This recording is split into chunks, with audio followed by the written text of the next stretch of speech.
একজন বোন খুব দুঃখ নিয়ে একটা প্রশ্ন করেছেন। উনি বলেছেন যে আমার শ্বশুর বাড়িতে আমার প্রতি খুব মানসিক এবং শারীরিক অত্যাচার করা হয়, এতে আমার করণীয় কি?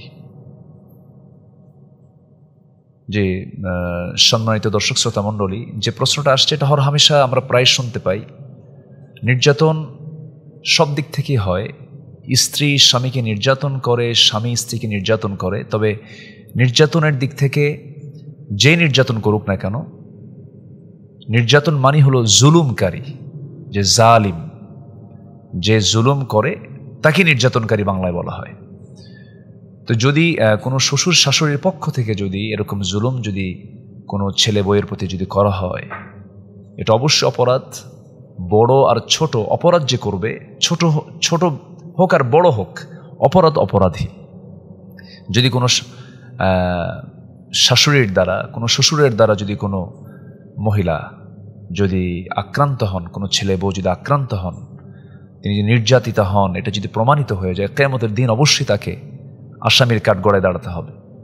এটা চরম ঘৃণিত কাজ। অনেক মায়েরা আছেন, এরকম শাশুড়িরা আছেন, তারা তাদের ছেলে বউকে মেনে নিতে চান না, মানতে চান না, গ্রহণ করতে চান না। আমার ছেলেকে মনে হয় সে দখল করে নিয়েছে। হিংসার বশবর্তী হয়ে, মানে বুঝের কমতির কারণে এই টানাপোড়েনটা প্রায় ফ্যামিলিতেই হরহামেশা দেখা যায়। মানে শাশুড়ি এবং ছেলে বউ যেন একটা দা কুড়াল সম্পর্ক, কিন্তু এটা তো মধুর সম্পর্ক হবার ছিল। এর জন্য ছাড় দেওয়ার মানসিকতা থাকতে হবে, একটু উদার চিত্ততা নিয়ে থাকতে হবে, একটু ভাবতে হবে যে আমার মেয়ে অন্যের ঘরে আছে, অন্যের মেয়ে আমার ঘরে এসেছে।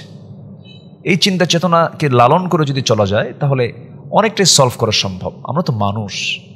এমনও আছে যে শ্বশুরবাড়ির লোকজন সবাই মিলে একটা মহিলার উপরে টর্চার করে। আপনি কি এতটুকু উপলব্ধি করতে পারেন না যে সে মার মায়া, বাবার মায়া, ভাইয়ের মায়া, আত্মীয় স্বজনের মায়া, নিজের ঘর বাড়ি সব কিছু ছেড়ে উনি শরিয়তের একটা হুকুম, এটা আল্লাহ তাআলার একটা হুকুম বিধানকে পরিপূর্ণ করার জন্য ইসলামের সিস্টেম, এটাই সৌন্দর্য। উনি চলে আসছেন আপনার বাড়িতে, আপনার বাড়িতে ঘর সংসার করছেন। তিনি তার যৌবনটা উজাড় করে দিচ্ছেন একজন পুরুষকে, একজন স্বামীর সামনে, তার নিজের জীবন যৌবন।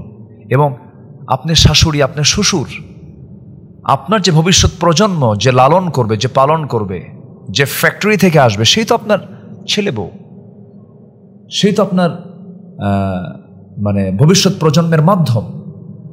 যে নাতির চেহারাটা আপনি দেখতে পাবেন যে মেয়েটার মধ্য দিয়ে, যে বৌমার মধ্য দিয়ে, আপনি তাকে যদি সহ্য করতে না পারেন, ভুল তো হতেই পারে, ভুল হবেই, কিন্তু ধৈর্যের পরিমাণটা থাকা উচিত মুরব্বীদের ভিতরে, বেশি পরিমাণ থাকা উচিত। আল্লাহ তাআলা নবুয়ত দিয়েছেন পয়গম্বরদেরকে 40 বছরে, কেন? ম্যাচিউরড হতে হয়। তো আপনি তো ম্যাচিউরড, আপনি তো শ্বশুর, আপনি তো শাশুড়ি। একটা কম বয়সী মেয়ে আপনি নিয়ে আসছেন আপনার ছেলের জন্য, বৌমা করে বানায় নিয়ে আসছেন। আপনি যদি পান থেকে চুন খসলে যদি তাকে ধরে ফেলেন, এটা করে ফেলে এবং তাকে ইচ্ছে করে কাজ দিয়ে দেয়, দেখি তো তার মধ্যে কেমন এনার্জি আছে, তাকে টেস্ট করে, তাকে, এবং এমন অনেকে এরকমও আছে যে তাকে কাজের মানুষের মতো মনে করে। নিঃসন্দেহে এরকম অবহেলা যদি করেন, অবশ্যই আপনাকে আসামির কাঠগড়ায় দাঁড়াতে হবে, কিয়ামতের দিন জবাব দিতে হবে। এই জন্য কাজকে কাছেই মনে করুন। আপনার ছেলের স্ত্রী মানে আপনার কাছের জন। আপনি বিপদে পড়েছেন, আপনি অসুস্থ হয়ে পড়েছেন, আপনার চিকিৎসার প্রয়োজন, আপনার সেবার প্রয়োজন, আপনার সেই বিয়ে দেওয়া সে মেয়েটা আপনার সেবা করার সুযোগ পাবে না। আপনার দূরে থাকে সেই মেয়েটা আপনার উপকার আসবে না।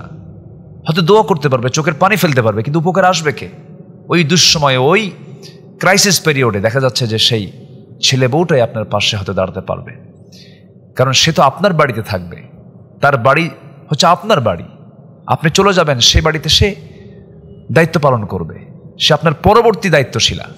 এই জন্য যিনি আমাকে, যে মা আমাকে, যে বোন আমাকে এই জাতীয় প্রশ্ন করেছেন, অত্যন্ত দুঃখ থেকে, অত্যন্ত কষ্ট থেকে, অত্যন্ত নির্যাতন থেকে প্রশ্নটা করেছেন।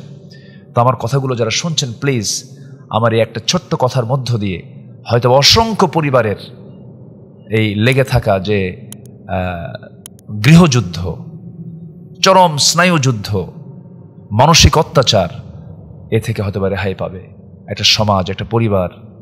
এজন্য আসুন আমরা এই কথাটাকে, আমরা একটা পরিবারের গুরুত্বপূর্ণ জায়গা হচ্ছে এই জায়গাগুলো।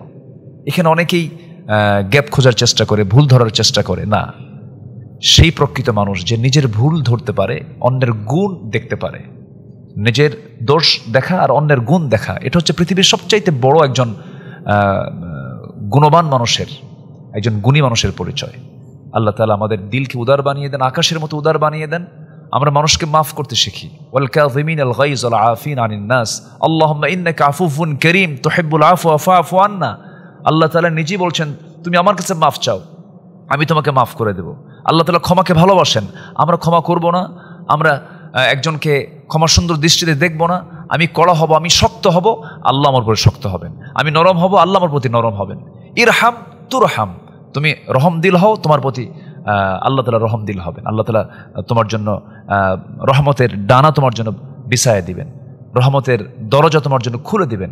আসুন না আমরা আমাদের পরিবারকে সকল প্রকার সংকীর্ণতা থেকে উদার চিত্ততা নিয়ে, মেয়েকে মেয়ের মর্যাদা, স্ত্রীকে স্ত্রীর মর্যাদা, ছেলে বউকে ছেলে বউয়ের মর্যাদা, যে মর্যাদার প্রাপ্ত যে হক, সে হকটা আমরা বুঝিয়ে দেওয়ার চেষ্টা করি।